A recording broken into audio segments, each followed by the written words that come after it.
ছত্রপতি সম্ভাজি মহারাজ ছিলেন মারাঠা সাম্রাজ্যের দ্বিতীয় রাজা, যিনি তাঁর পিতা ছত্রপতি শিবাজী মহারাজের উত্তরাধিকার বহন করেছিলেন। তাঁর জীবন ছিল বীরত্ব, আত্মত্যাগ এবং সাহসের প্রতীক। সম্ভাজি মহারাজ শুধুমাত্র একজন দক্ষ যোদ্ধা ছিলেন না, তিনি ছিলেন অসাধারণ শাসক এবং কূটনীতিকও। সম্ভাজির জন্ম ১৬৫৭ সালের ১৪ মে। ছোটবেলা থেকেই তিনি যুদ্ধবিদ্যা, রাজনীতি এবং বিভিন্ন ভাষায় দক্ষতা অর্জন করেছিলেন। তাঁর মা শৈবাইয়ের অকাল মৃত্যু এবং পিতার ব্যস্ত জীবনের কারণে তিনি ছোটবেলা থেকেই কঠিন পরিস্থিতির মুখোমুখি হন, কিন্তু তাঁর প্রতিভা এবং অধ্যবসায় তাকে অসামান্য করে তোলে। সম্ভাজির জীবন নাটকীয় মোড় নেয় যখন শিবাজী মহারাজ ১৬৮০ সালে মারা যান।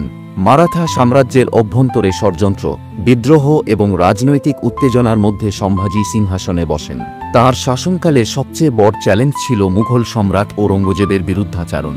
ঔরঙ্গজেব মারাঠা সাম্রাজ্যকে দখল করতে চেয়েছিলেন, কিন্তু সম্ভাজি মহারাজ তাঁর প্রতিটি পদক্ষেপে বাধা হয়ে দাঁড়িয়েছিলেন।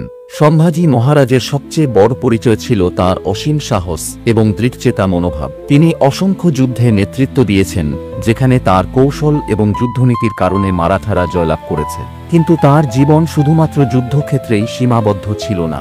সম্ভাজি সংস্কৃত, ফার্সি এবং মারাঠি ভাষায় পারদর্শী ছিলেন। তিনি সাহিত্য ও সংস্কৃতিকে ভালোবাসতেন এবং তার সময়ে মারাঠা সাম্রাজ্যে শিক্ষার প্রসার ঘটিয়েছিলেন। তবে তার জীবনের সবচেয়ে মর্মান্তিক অধ্যায় ছিল তার বন্দিত এবং মৃত্যু। ১৬৮৯ সালে সম্ভবত অভ্যন্তরীণ ষড়যন্ত্রের ফলেই তিনি মুঘলদের হাতে বন্দী হন। ঔরঙ্গজেব তাকে ইসলামে ধর্মান্তরিত করার জন্য অত্যাচার শুরু করেন, কিন্তু সম্ভাজি মহারাজ দৃঢ়ভাবে তা প্রত্যাখ্যান করেন। ৪০ দিন ধরে নির্মম নির্যাতনের পরও তিনি তাঁর ধর্ম এবং বিশ্বাসের প্রতি অন্ধ থাকেন। শেষ পর্যন্ত ১৬৮৯ সালের ১১ মার্চ তাঁকে হত্যা করা হয় এবং তাঁর দেহকে টুকরো টুকরো করে নদীতে নিক্ষেপ করা হয়।